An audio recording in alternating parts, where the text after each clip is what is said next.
அண்மை செய்தியாக பார்க்கிறோம். அடுத்த 3 மணி நேரத்தில் ஆழ்ந்த காற்றழுத்த தாழ்வு மண்டலமாக வலுவிழக்கும் டிட்வா புயல் என்ற தகவல் கிடைக்கப்பட்டிருக்கிறது. 3 மணி நேரத்தில் டிட்வா புயல் வலுவிழக்கும் என்று வானிலை ஆய்வு மையம் தெரிவித்திருக்கிறது. அந்த அண்மை செய்தியை பார்த்து வருகிறோம்.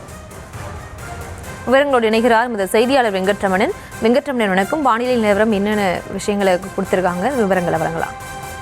வணக்கம். கடந்த 6 மணி நேரத்துல 5 கிலோமீட்டர் வேகத்துல நகர்ந்து வந்த டிட்வா புயலானது அடுத்த 3 மணி நேரத்துல ஆழ்ந்த காற்றழுத்த தாழ்வு மண்டலமாக வலுவிழக்கும் என இந்திய வானிலை ஆய்வு மையம் தெரிவித்திருக்கிறது.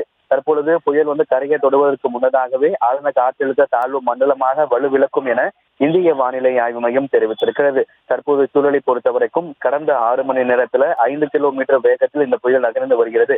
கடலூரிலிருந்து கிழக்கு தென்கிழக்குல 90 கிலோமீட்டர் தொலைவிலும், காரைக்காலிலிருந்து வடகிழக்குல இருக்க 120 கிலோமீட்டர் தொலைவிலும், அதே போல வேதாரண்யத்தில் இருந்து 170 கிலோமீட்டர் தொலைவிலும், சென்னையிலிருந்து 150 கிலோமீட்டர் தொலைவிலும் இந்த புயலானது தற்பொழுது மையம் கொண்டிருக்கக்கூடிய நிலையில தற்பொழுது அடுத்த 3 மணி நேரத்துல இந்த புயல் வலுவிழக்கும் என இந்திய வானிலை ஆய்வு மையம் தெரிவித்திருக்கிறது.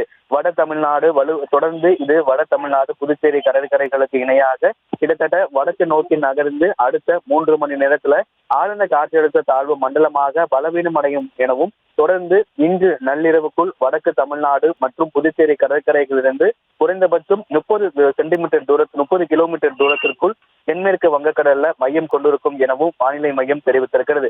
ஏற்கனவே தொடர்ச்சியாகவே இந்த புயல் எந்த இடத்துல கரையை கடக்கக்கூடும் அப்படிங்கறத அறிவிப்பது முன்னதாகவே புயல் வலுவிழக்கும் அடுத்த 3 மணி நேரத்துல வலுவிழக்கும் என இந்திய வானிலை ஆய்வு மையம் தெரிவித்திருக்கிறது. அதாவது புயல் வலுவிலிருந்து தொடர்ந்து வடமேற்கு நோக்கி நகர்ந்து வட தமிழ்நாடு புதுச்சேரி கடற்கரைக்குள்ள இன்று நள்ளிரவு அந்த பகுதியை நோக்கி நகரக்கூடும் என தெரிவிக்கப்பட்டிருக்கிறது.